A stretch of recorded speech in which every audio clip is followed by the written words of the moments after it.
Hi folks, welcome to Wednesday's edition of the iWrite Radio podcast stroke videocast. I've got Stuart Lockhead with me.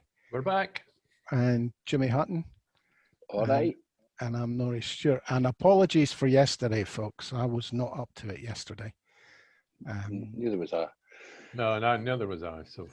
So we kind of took an unscheduled break. We're going to cover Prime Minister's questions, First Minister's questions, because they're both on the same day now. Annoying, isn't it? Which means we kind of either have to jump between them or one of us watches all of one of them, which is kind of what happened today. I think we also have to mention Richard Leonard's precarious position. And Nicholas Sturgeon yesterday laid out the programme for government for the rest of this Parliament. A couple of interesting things in there, not least her announcement of, I'm just going to say this, another independence plan. But let's start with PMQ. Stuart, you watched it all on our behalf. I did indeed. First of all, I've got to say that Boris Johnson his performance was the worst ever, if that's possible. I mean, it really was. We've been bad in many times before, but it was abysmal. Made no attempt to answer any of the questions. He couldn't, I think, to be honest. I don't think it was just deliberate. I think he's ill. You know, the rumour is that he's ill. It was so bad that the Speaker interrupted Boris and told him that he had to answer the question. Boris ignored that once. So the Speaker interrupted him again, the next question, when he again didn't answer the question. Boris, he said something to get him out of it, and maybe 6 words, and then another 40, 50 words that weren't nothing to do with the question again. Keir Starmer, sorry? I think we've mentioned this before. I think I know I've said the Speaker needs to pull him up. Oh, he definitely did today. Jimmy. Aye, Jimmy, on you go. Aye, Stuart's right. Lindsay Hoyle was pretty strict with him the day he tore into him.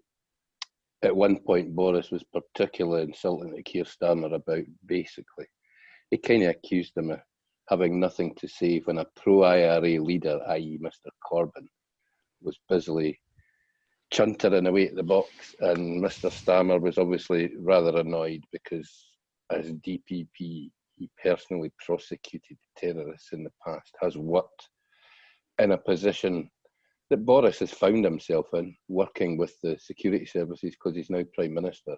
But Keir Starmer done it because he was capable of doing it. Boris has fallen into the job of working with the security services, and like anything else, he probably just palms that off onto somebody else's desk because it's far too difficult for him to deal with. I think we saw today that Boris has no control over himself, no control over his job, and all these rumours that are flying around Westminster that he isn't going to last out past next year might actually be accurate, because I can't see a Tory party with an 80-seat majority that will allow themselves to be taken down a path where that 80-seat majority just disappears. And it already is. The amount of U-turns he's already made means that he's got backbenchers kicking up crap about everything at the moment, and they should be in a position of power at the moment, and they just aren't. Well, basically, they don't need him anymore. With that 80-seat majority, the whole party don't need Boris anymore. They can just kick him out now, and they possibly will. Yeah, and in the big picture, the Klein picture worked. Good old Boris got them in, but he's swiftly becoming a huge liability. Yeah, I think we all caught the exchange between Starmer and Johnson, and Starmer just looks so much more like a leader than Johnson. There are too many talents still. I know they removed a lot, but there are too many talented people on the back benches of that Conservative Party that look at who's on the front benches and think we need to clean shop here and remove these people, because it's not just Boris, it's the Education Secretary. There's loads of them that are incapable of doing their job and would never in a previous administration have risen so far. The only prerequisite to be a cabinet minister now is to be loyal to Dominic Cummings and Boris. And frankly, I think Dominic Cummings might very well just switch his loyalty to Gove, and that's the way where they'll get rid of Boris, probably, and remove a lot of the front bench. You mean there were two vital, I think, issues raised throughout. One was Keir Starmer got very angry about being accused of being soft on the IRA. We'll call it that, just for the sake of saving a few words. And as he said, he worked for 5 years in Northern Ireland prosecuting terrorists, and he gave it to Boris Johnson. And then also at the end, we had a point of order from Ian Blackford, because Ian Blackford raised the issue. He said, when Boris was on holiday in his constituency, Number 10 issued a statement to the press that Boris's location was outed by Ian Blackford. And since then, Ian Blackford's security, his family's been threatened, his address is public. Lindsay Hoyle said he gave him a point of order. He says normally doesn't give award a point of order before a statement. They do it. That's just a technicality. Let's not go down to that. So these were two glaring errors that Boris Johnson is responsible for. The lies about Ian Blackford, which affected his security, and the attack on Keir Starmer. I mean, awful. Aye, and as we said, he has no control. He has no answers to the questions. He has no intention of answering the questions. There were some pretty serious questions today, and he went on and on, babbling on again, trying to get Keir Starmer to say it's safe for people to go back to school. He's babbling on about Keir Starmer needs to tell people it's safe to go back to work. These weren't what Keir Starmer was asking him about. He's asking him serious questions and getting zero input, zero answer whatsoever. I mean, if you can't... 9 out of 10 questions, including Tory backbenchers, were asking about the extension of the furlough scheme. Not just opposition questions, backbench Tories. Aye, and Stuart, I also come up with a figure saying it's cost 40 billion, we can't afford to hold it. You created 350 billion in new liquidity, and you're saying you've only spent 40 on furlough. That's cheap at half the price, given how many households it's kept together. But Jimmy, there's all these poor Tories who've got PR companies that now produce PPE that need that money. Aye, it's kind of shocking, although I'd worry about where that PPE is actually going to go, because most of it's going to end up as landfill. We can't use it.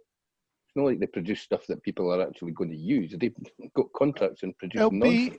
It'll be sold off cheap to private care homes. It's okay. It's a profitable circle. And not only was the furlough scheme an issue, the question.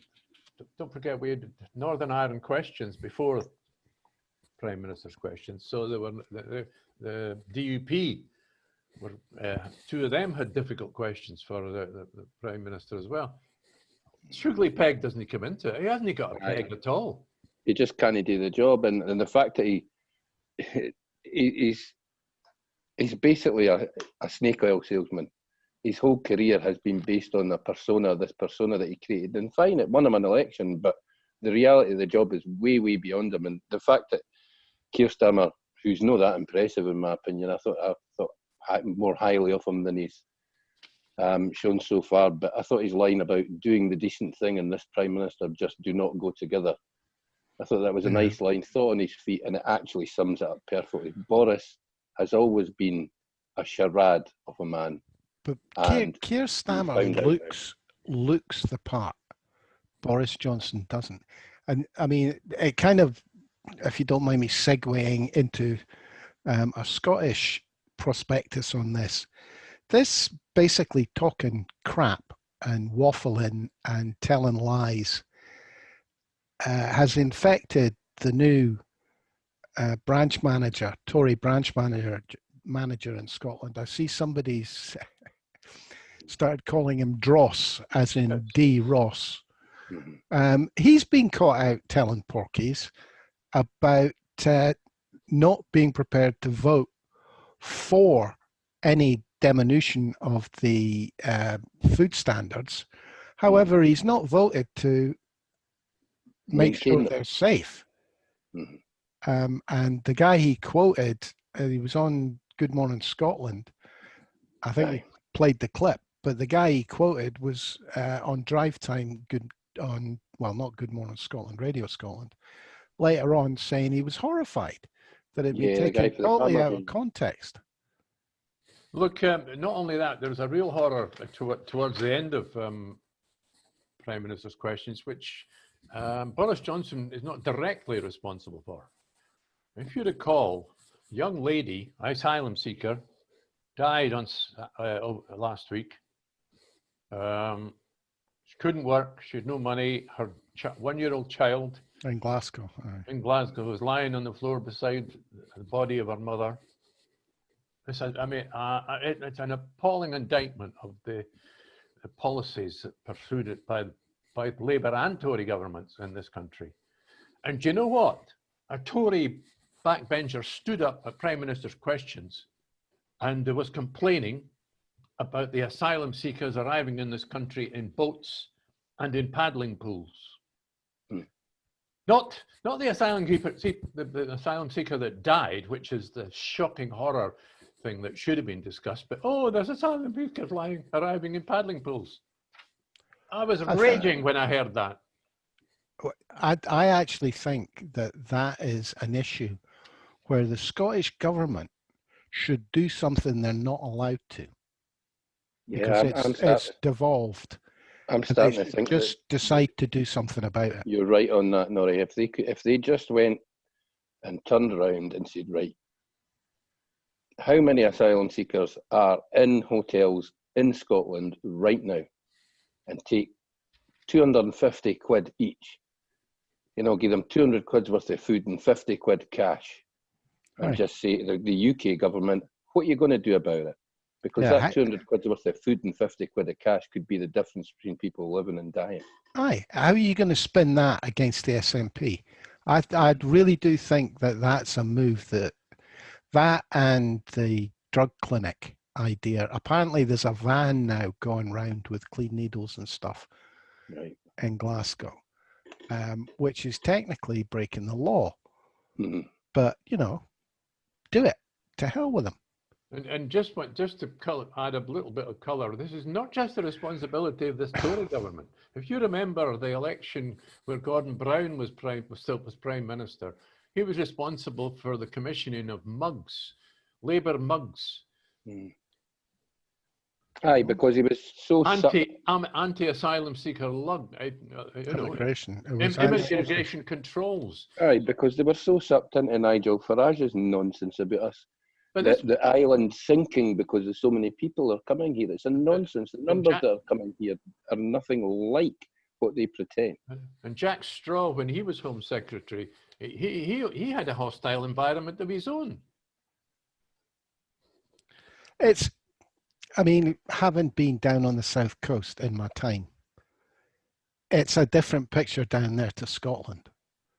There are an awful lot of foreign people down there. Absolutely. Foreign, non-UK born. But UK policy does not need to be made to satisfy racists in the southeast of England who think that the country is full. The solution is to move New Britons round Britain.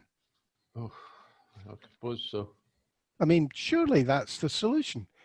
Unfortunately, you've got to create jobs and stuff for them, which doesn't appeal very much to the southeast of England. Sorry, the solution is to have a proper democracy, not one that's not a government that's controlled by foreign offshore oligarchs with their own self-interests at stake. Sorry. Okay. Well, Britain could build 1 million new homes in the space of a year if they wanted. Well, they did it after World War II. They could create 1 million new homes out of the offices that are sitting empty at the minute. But there is no political will to do any such thing.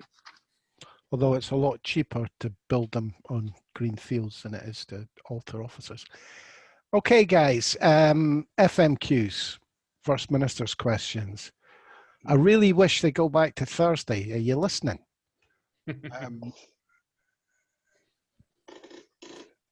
But that would mean them turning up to work 3 days in a row, and they're not keen on doing that. All right, okay. I thought they did Tuesday, Wednesday, Thursday.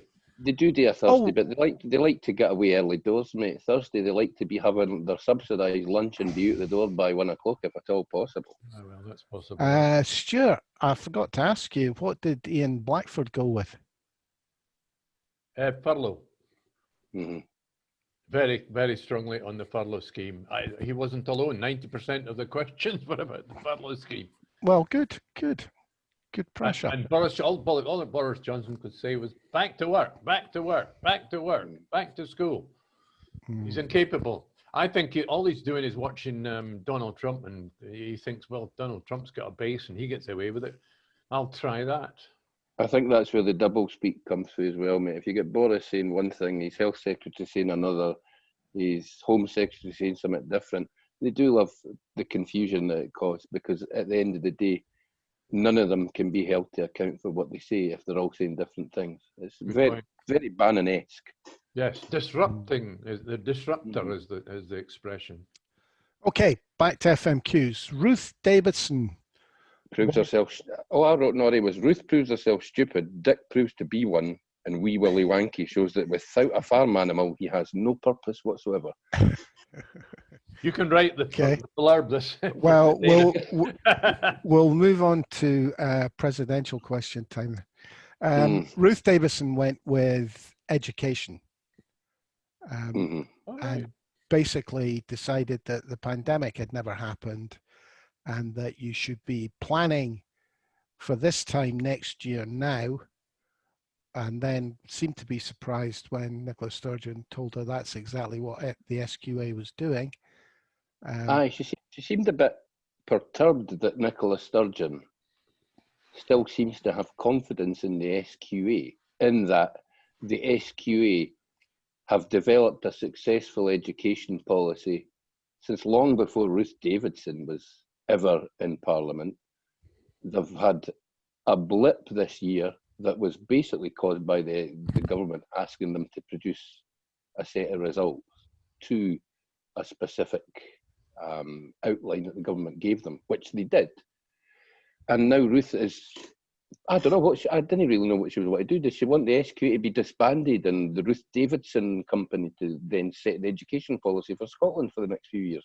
Well, the Tories have a slight problem, because if the Scottish government doesn't blame the leader of Quangos or civil servants, it makes the Tory party in London look like they're nasty people. Oh, Perish has thought that the Tories might be made to look like the nasty party. I mean, it was only a former prime minister that coined the term herself, after all. That's their problem. If the Scottish government continue to look like they're half decent individuals, and not just going to blame everybody else, it's going to make the Tories look bad. But she hammered on with it. I mean, I'm just dying for the first school to be shut down, and for the question to be, you shut this down, what about the kids' education? Well, do you remember the distance learning that we put in place and we said would be a backstop? Well, we've used that, so it's acting like a backstop. So your problem with it is what? Oh, you can't have distance learning. At that point, we might actually still want to have distance working as well, and the Tories are dead set against that one. Well, they haven't really been hammering it up here. No, I know they seem to be staying away from that line, principally because there's no, and there seems to be absolutely no companies, no workers that are asking to go back to work. Companies are quite happy for people to be sat in their house working away because it seems to be working. I've not heard anything. I've not heard any of the big companies, Standard, Life, Widows, none of the big firms are saying we need our punters back in the offices. The only ones that are complaining are the shareholders of Starbucks and Cafe Nero because they can't shift the crap that they shift every day to office workers. Well, it did strike me that D.ross's plan to get the economy back on track, Douglas Ross, the new Tory Scottish leader, was to build more roads and infrastructure and speed up the time between Glasgow and Edinburgh.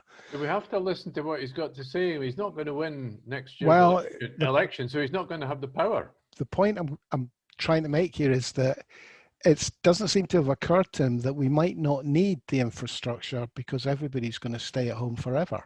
Well, you'll forgive me, Norrie, but when you think about adding an extra lane to the A8, I don't think anybody that does that commute would agree with that, because all that would happen is you've got 3 lanes of traffic sitting day and night instead of 2. I have to be honest, the couple of times I've been through Glasgow Airport, it's been a lot quicker since they did that alteration in the middle. I was quite surprised at what a difference it's made. But coming the other way, they're still going to arrive at Hermiston Gate. They're just going to get to Hermiston Gate faster.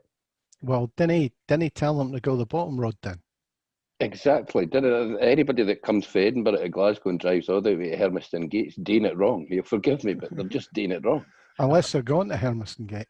Well, true. I suppose if you've got to go to Hermiston Gate, or if you want to go the bypass. south to the bypass, then aye. But the reality is, a far better use of any road building around Edinburgh and Glasgow would be spurs to make getting to the airports a bit easier. Take a spur, for example, off to the airport, take a spur off to the south so that you can hook directly into the bypass rather than having to go. Well, I shouldn't say this because it goes against my personal interest, but if you actually want to get to Glasgow from North Edinburgh, even Google agrees that you're just as quick going along the M9. And cutting across, aye. No, okay. M9, M80 into Glasgow. Stop the time is the same. Stop it. Right, stop giving away all the secrets. I know. Or we'll end up in traffic jams going that way. Well, I thought Dick Leonard had a cheek today. I mean, he's fair embraced this idea of Scottish Care Service, Norrie. I'm pretty sure I never heard him use the phrase Scottish Care Service till long after we'd started using it. I think it started about a month and a bit ago. Maybe even 2 months ago. Going on about it for decades. What he wants is a national care service like the National Health Service. And who could disagree that that's a bad idea? Absolutely no one. Especially the First Minister. She says, I agree, that's what we want, but we can't do it. We don't even pay one single carer. It's a thing that, like she said in her answer, the people that are going to review it, the people that are on the commission to review it, you've got some serious people there, the likes of Malcolm Chisholm. Now, I think we all agree Malcolm's a serious thinker, and anything that Malcolm has to say on this subject will be worth listening to. But and Dick just wants to ignore that and just go ahead and do whatever Dick plans because he's the man. For 5 minutes. The thing about Malcolm as well, he's not tied to Labour Party policy now, which makes him much more trustworthy in what he comes out with.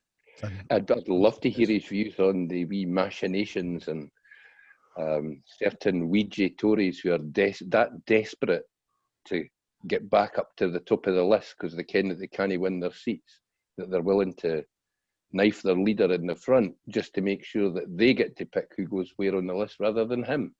Well, what I found interesting was about the Leonard question was that it was the usual. I'm an ex-union rep, so take note of that, and here I go bigging up the unions. Well, the unions have been sitting in on all these talks. Right. I mean, he maybe should go back to the job. It's all he ever talks about every week. It's the same thing. It was noticeable that Anna Sarwar stood up towards the end of FMQs, and even with the stunning lack of personality that Anna Sarwar has, he made Richard Leonard look very much like yesterday's man. As did Jackie Bailey.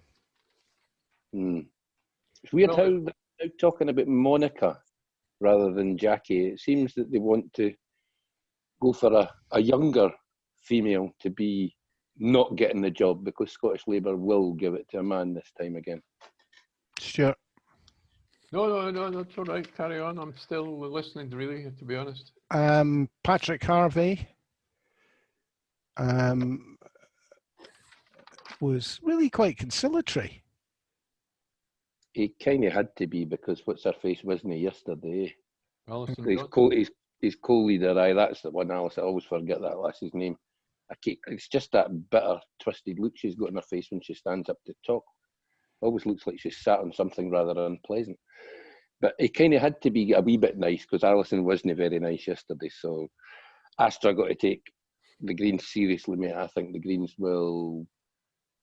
I think they might cash in on just how poor the rest of the opposition in Scotland are at next year's election. But I worry about it. I wouldn't be surprised if the Greens end up as the third party at Holyrood. Do you know that?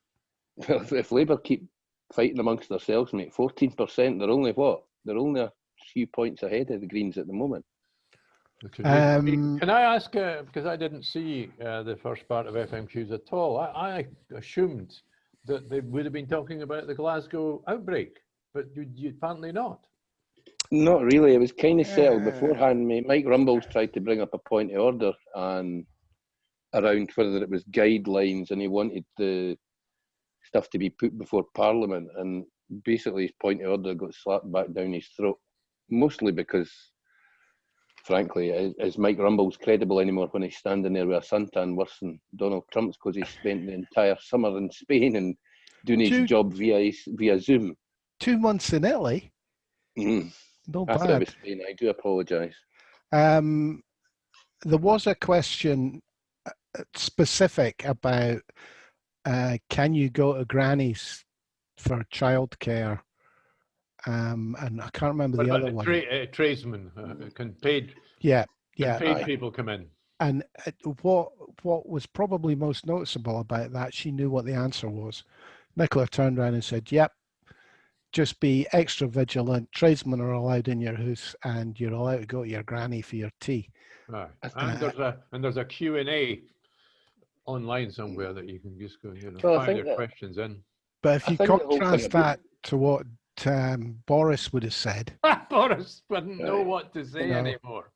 I think the whole thing about these guidelines, so come on, it's basically Nicola Sturgeon and the Scottish Government and the scientists and the chief nursing officer and that saying, please behave, follow the guidelines that we're asking you to follow. I mean, folk, I've seen Craig Murray's written a piece this morning about it as well, and it's jumping on an anti-SNP bandwagon here. They're not asking the world, they're asking you to follow the guidelines, because clearly in Test and Protect, when they get people testing positive, who are the folk you've met and where did you meet them? Oh, so-and-so, and I met them at a party. They wouldn't be asking people not to mix in houses if it wasn't where they think spread is occurring. That piece by Craig Murray, which I didn't read it all, I saw the tweets, and the tweet I saw was something like, "Oh, I can't go round to my son's to meet him, but I can meet him in the pub." And the politics of it, I thought she played really well, because what she effectively said was, look, hospitality in the pubs are doing the right thing. They're putting up screens, they're wearing masks, obey the rules, you're safe. Go to somebody's house and the rules are not being obeyed. And it's kind of like an opportunity to give us all a slap. Well, I think that's very, I'm glad you used that word, an opportunity. I was just suddenly thinking, yes, the way, it's the signalling, I think it's called. The way they dealt with the Aberdeen outbreak, they were able to scalp the pubs for not doing what they were supposed to. Now with the Glasgow one, they're scalping the people that were the house parties for not doing what they're supposed to. It falls into their lap. It's what they want to be able to be, like schoolmarm. Do what you It plays into the freak shows that are organising this march at the weekend as well, though, because they're what's getting worse.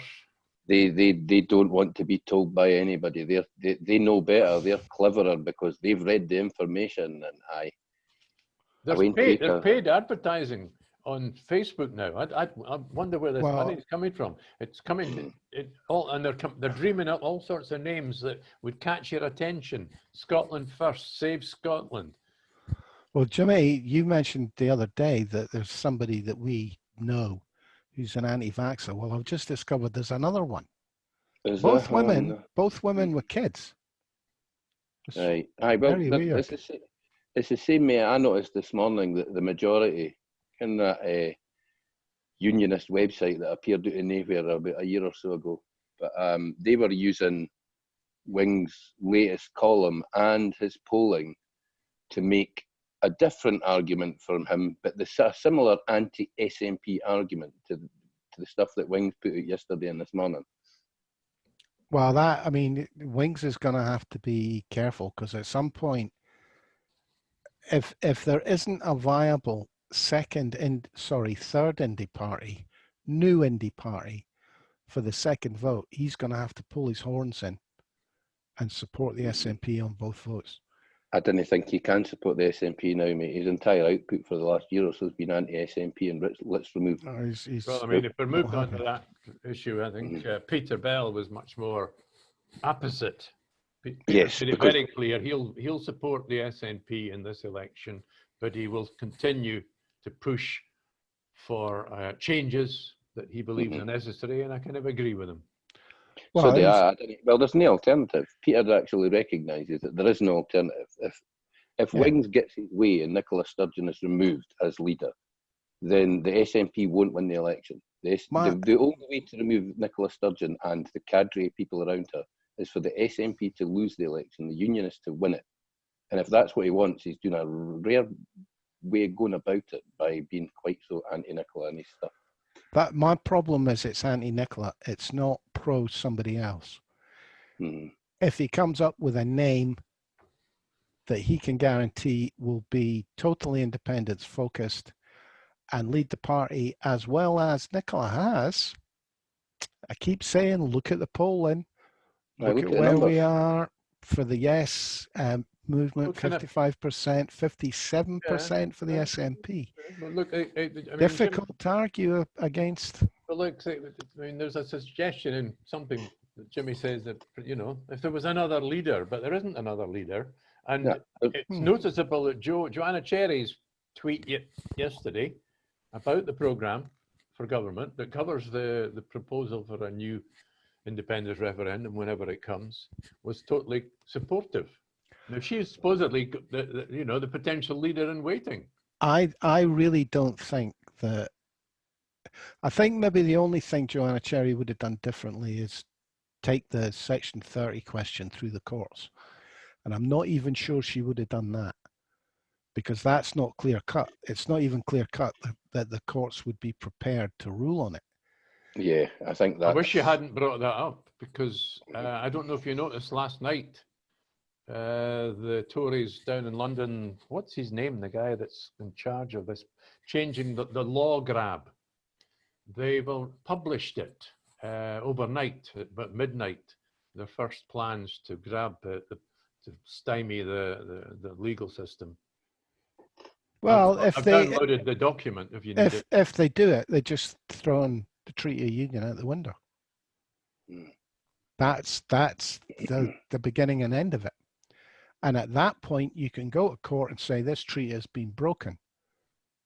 Yeah, I noticed as well. For women.scot, they're now taking not the Gender Recognition Act, but you know how they tweet something about women representatives on boards. Because the Gender Recognition Act's been paused. That's never getting through the Scottish Parliament. There's just no support within the SNP. But this specific one that they changed, where self-identifying women can now be women's representatives on boards, that's now been taken to judicial review. So GRA is effectively off the cards for the next 2 years in Scotland while that particular thing goes through judicial review. Good. So that I'm delighted, because people have used that to drive a wedge into the SNP, and frankly, as far as I'm concerned, minority issues like that should never take any precedence over majority issues, and the majority is people that support the SNP support them because they want independence for Scotland. I wonder if there are any unionists sitting going, we should have kept our mouth shut, because they're the ones that have reignited the independence debate at this point. It's down to what they've tried to do, what they are doing, both at Westminster legally and on both social media and the mainstream media. Well, particularly with the power grab and with the law grab, they have shown their hand, and they've probably showed it a bit too early. But what they have done is made sure that the divisions that we notice, you know, the divisions in Scottish Twitter between Yes Movement and SNP, and whether you support Nicola or that, aye, you can have your arguments, you can have your fights about it, but see when the UK Parliament decides that it's going to in any way attack Holyrood, I'm sorry, but it brings a lot of people together to stand behind Holyrood and say, come on then, come and have a go.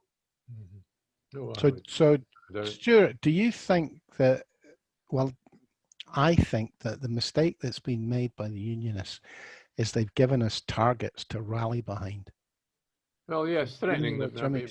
Jimmy, yeah, no, threatening Holyrood is absolutely stupid. Unfortunately, of course, they're doing it like little bites. And at least at the moment, it appears that they're little bites without actually taking too many powers away at one go. I think once it's bundled together, which somebody on the yes side will do. But there is a considerable. I expect a meme shortly. There are more people that will support Holyrood, any threat to Holyrood, than would vote for independence. I think that's a major issue, Stuart. I think when we've seen the polling, you know, that like 70% of Scots see Holyrood as their natural parliament rather than Westminster.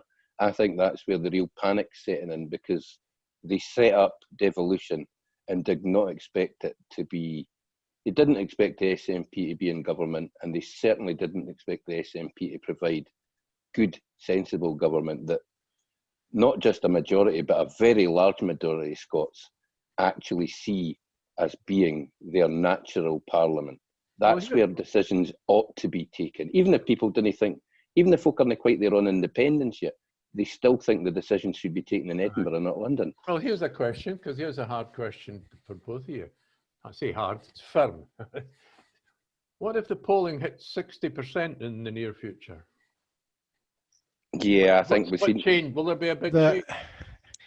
Well, they're already setting up the argument, and the argument is not going to be about whether you get a referendum or not. The argument's going to be about the franchise. Oh, well, I don't mean that aspect of it. I simply mean, what if the polling shows round about 60, hits 60%, right?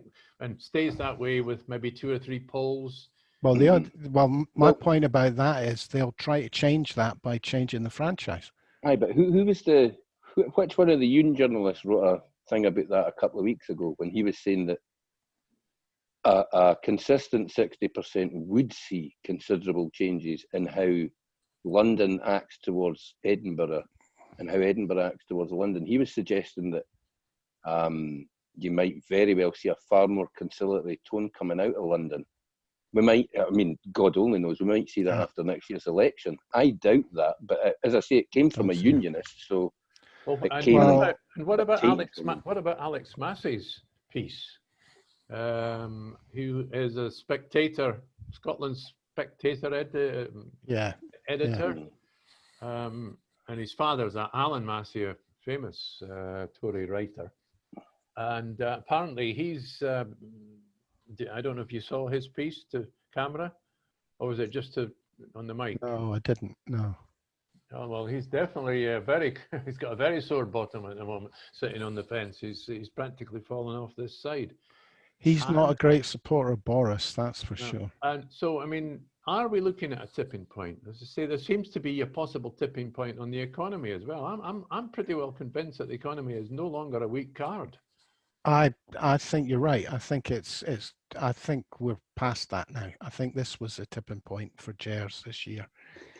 But I do think Danny Finkelstein was on Politics Today or whatever it's called now with Joe Coburn, and he's starting to talk about the franchise. We need all Scottish people, And as Alan Smith, who was being interviewed on the other side, said, okay, there's no definition of Scots. Who's Scots? Your dad's Scots. You were born in England. Aye. Your Do you mum's get Nigerian. Are you a Scot?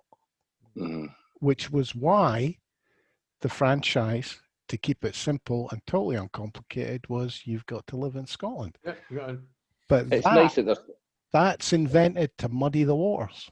it's nice That's that invented to make it look like an illegitimate vote. It's nice that they feel they're having to do that, though, because they feel they've lost the argument.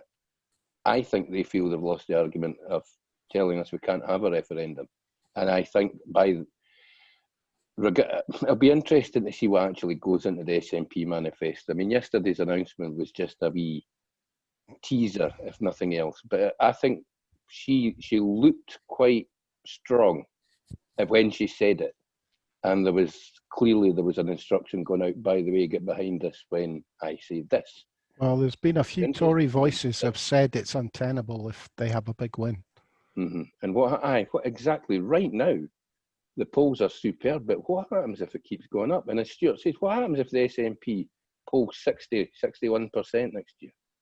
Because I was thinking just the polls, the polling companies' polls, and the impact. Some people reckon there is a tipping point of that. A lot of people are waiting to see what is the majority position. What position should I take? Oh, the majority want independence. I'd better be on that bus. Well, I've already put my head on the block, boys. I've already said I expected to see it rise 1 percentage point a month. Aye. You could be right, but as I say, mate, if they win massively, and right now it's looking like they will. I mean, come on, the Salmond trial didn't derail it. The Salmond inquiry looks like it's not going to be. We'll not find much out anyway, so that's not going to derail anything. Meanwhile, we have a Tory leader who's leaving to go down to the House of Lords, an absentee Tory leader who, frankly, hasn't shown yet that he could run a menage. They're making him out to be some kind of wonderful bloke. I've seen him run a line, mate, and he's bloody piss poor at that. He can't run. He can't run sideways, and he can't run forward or backwards. So he's a crap linesman. So frankly, I think he's run an awful campaign. He's changed tack. He's now attacking the SNP from the rebut of fishing. So I fully expect the next round of EU talks to see a total cave-in by the Tory government on fishing. Because it seems whenever a Scottish Tory leader gets up and gives you a definite, this is not going to happen, within a matter of days, the Tories down in London decide that's exactly what is going to happen. The interesting thing about that, Norrie, is I don't think they can afford to give in on fishing, even though it's such a small part of the UK economy. And they could actually easily come up with a way to... They'll fudge it. They could come up with finances to make it not important. And they could come up with schemes for fishermen, schemes for people to lay their boats up or whatever. But it's really important to the EU. Aye, the visuals would be horrific. They'll probably start hiring the unused fishing boats to stop asylum seekers coming across the channel.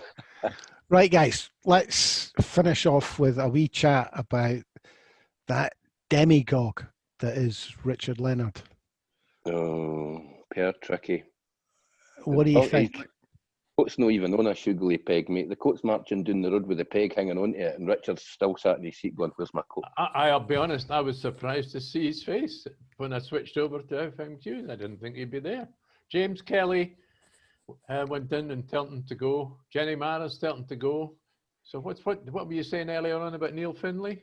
Does he tell him Neil Findlay's put out, I think, a tweet and a Facebook post this morning, absolutely having a go at the right wing of the party for never having supported Richard. Neil Findlay's on Tricky Dickie's side. He's saying that they've never supported him, they've never given him their backing, they never backed Corbyn.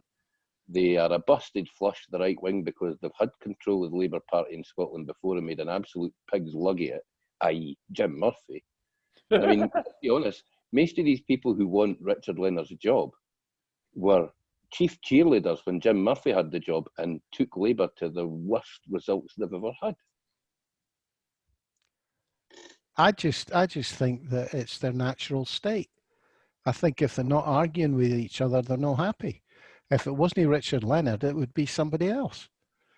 That wing of the party, that right wing of the party, seems incapable of settling at all.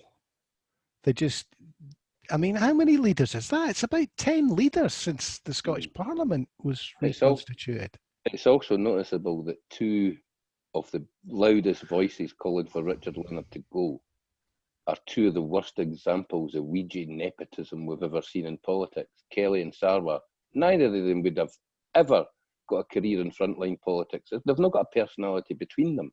You could have an empty cornflakes box between the two guys and you'd get a better conversation with the empty box. Of course, it was Sarwar that stood against him, Leonard, wasn't it? It was. The last time. Well, the odd one out's Jackie Baillie, because her dad wasn't he in the Labour Party, or wasn't he prominent in the Labour Party? Maybe he was, because Jenny Mara's old man was an MSP, wasn't he, or an MP? I think he was an MP. Aye. MP. I thought she was a relative of Michael Mara, the musician. Is that not her uncle? I'm sure her dad was an MP. All right. Old school MP.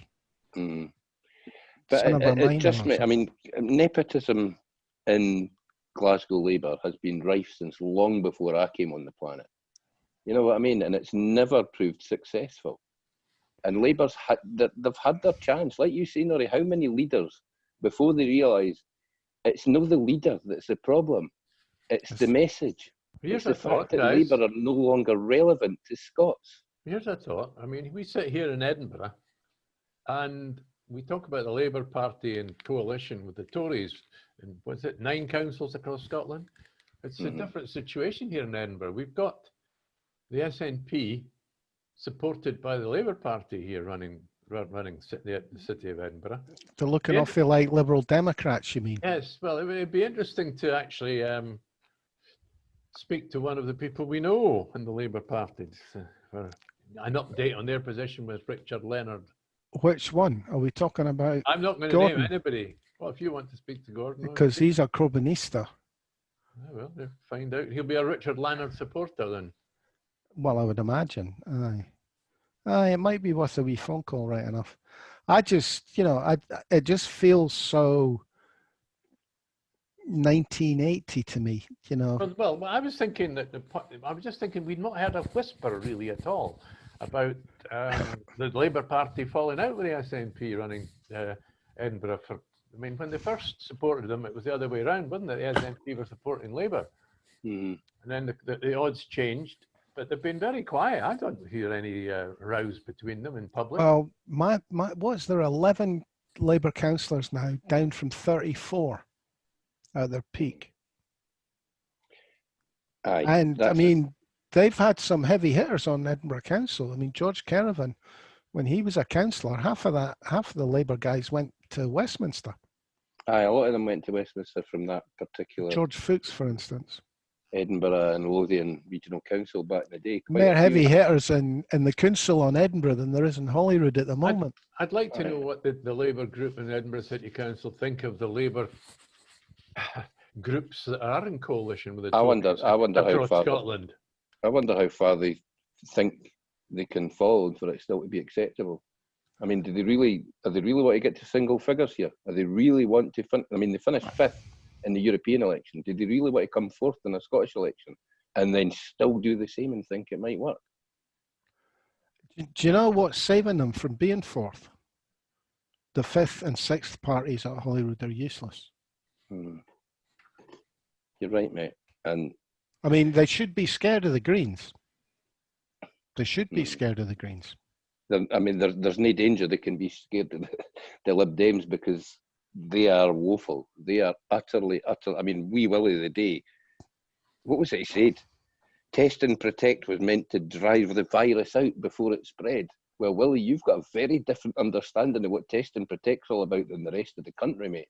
If you thought test and protect was going to drive the virus out. What a horse's butt. Well, he gets asked. I've seen him appear on London TV and things. I don't know. They're that short of As what? Lib Dem leaders down south. They go to Willie Rennie for advice. He appears on London TV as what? One half of a pantomime horse. At the back half. Possibly. But no, don't forget, give him his due. He's been leader of the Scottish Lib Dems for quite a long time. That's just because nobody else is fit for the job, mate. They've only got Mike Rumbles, who clearly has got a bird in Italy and just has no interest in being here. And that donut Cole Hamilton, who, if the world even turns on its axis correctly, Cole Hamilton must be a shoo-in not to win his constituency next year. I don't care how many Lib Democrat people are out in that constituency. They can't possibly have any respect for that man. It's quite funny. Who's the other one, the dark-haired one from up north? Liam something, is it? God, that's terrible, Norrie. Oh, you mean the fella from the Orkney Islands or something? Aye, he's always struck me as quite a sensible one, which is probably why he never stands up. Aye, that'll be the Orkney Islands fella. I forget his name. That's a strange tradition. Hey, well, look here. Can I just, before we go, because I can just tell when Norrie's about to call the end. I sat and watched most of the inquiry into the handling of the Salmond affair, shall we say, yesterday. And then I saw later on, when I watched the evening news about 9 o'clock or something, the BBC News in Scotland, I saw a totally different perspective in what I saw. What was fascinating about the inquiry, I don't know if you watched it, was it turns out that from 2007 to 2017, the 10 years before they acted to produce this, to change this policy that captured Alex Salmond in its net, according to Dave Penman, who's in charge of the First Division, he's in charge of the trade union for the top civil servants that run the whole country. And according to Dave Penman, over the previous 10 years, up to 2017, they did a survey or something, and they had 30 complaints, unofficial complaints, about bullying behaviour in the Scottish government. And that, bear in mind what party came into power in 2007, the SNP, and bear in mind that Dave Penman is almost certainly a Labour Party member, unionist. But apparently they only find a handful, which that's 5 at most, isn't it, across the whole of the UK civil service in 10 years. Now, my interpretation of that is they were out to get him right from the start. The trade union were out to get Salmond right from 2007. And but my interpretation of that is that Dave Penman's a barefaced liar, because I agree with that too. He was happy to go to court and say there was a situation in place where women were not left on their own with Alex Salmond. He said that presumably because there were a couple of, in amongst the alphabet women, there were a couple of his members, but he wasn't prepared to say that yesterday in front of the parliamentary committee. I was waiting for him to repeat that, and he didn't. He absolutely backtracked on that. So I would suggest that Mr. Penman is a slaver and a haver, and like most people who make a living being full-time union officials, he should be slapped out of his job and be made to work for a living. Did he get asked the question directly? No. No. All right. So the man that gave the evidence wasn't asked by the committee the question. Clearly he'd told the people who would like to ask that question not to ask him it, mate, because it's the first question that Alec Cole Hamilton and Murdo Fraser should have asked. Yeah, but neither of them asked it. Oh, that's very interesting. And as I say, if you put the two together, it looks very much like a conspiracy by the Labour trade unions in the civil service to capture, to just attack the new SNP government. Well, why are we even surprised about that? Aye. It happens all the time. Trade union is in discussion with the Scottish government, agrees policy on X, Y, or Z. A week later, trade union complaining about a policy they've agreed with the Scottish government. Aye, that Larry Flanagan's brilliant at that, eh? Yeah, he is that complaint being brought to the Holyrood Chamber by a Labour MP all the time. Maybe that's why people in Scotland have seen through Labour. Maybe they just look at them, particularly Tricky Dicky, because he says nothing that we haven't already read for Larry Flanagan or that Ouija mouthpiece for the GMB. Is it Gary something or other? There's not a question coming Tricky Dicky's Unison, not Unison Dave, because he's now pro-Indy. No, it's the boy for the GMB, mate. It's kind of mind his name. It's slowly changing. You're getting SNP supporting union guys now. It's slowly changing. Aye, but they didn't get union jobs, mate. They've got normal jobs and are union members as opposed to being union officials. I've never had any time for them. Right back to the days when John Keggy helped the closure, Henry Robbs back in the day, and Lee Stocks disappeared for a couple of years. The next thing you know, he's got a full-time job as a CWU rep. How do you move from one union to another and get a job as a union official without actually doing a job? Well, John managed that. Oh, well. I think we'll call it a day at that. So can we have a vote? Tricky Dicky, 1 month, 2 months, or 3 months? A week. I think he might struggle to last a fortnight. Aye. Do you think he'll be as quick as that? It depends on how efficient they are, but the fact that they're willing to come out, and let's be honest, mate, it's not like he's got much of a backbone. We've seen him. He'll be bouncing up and doing something awful, but Tigger wasn't much of a fighter. I think Winnie the Pooh could have taken Tigger any time he'd wanted to, and I think it's exactly the same with our Tigger. So we reckon Zebedee's spring has sprung. Yeah, no, aye, absolutely. This is Richard Leonard when he's saying something important. That's how you can tell, because he bounces up and down. Yeah, bounces up and down. Okay, guys, I think we'll call it a day at that. You never know. Maybe he's got a stunning-looking wife, and it's a secret talent that we should be trying to come up with ourselves. Didn't he go there? Had to lower it. Thanks, Stuart Lockhead. Cheerio. Jimmy Hutton. And I'm Norrie Stewart. Thanks for listening, folks. And as I say, once again, apologies for missing yesterday, but we will be back tomorrow. Cheers for now, folks. Too many calories in my cider for me to cope.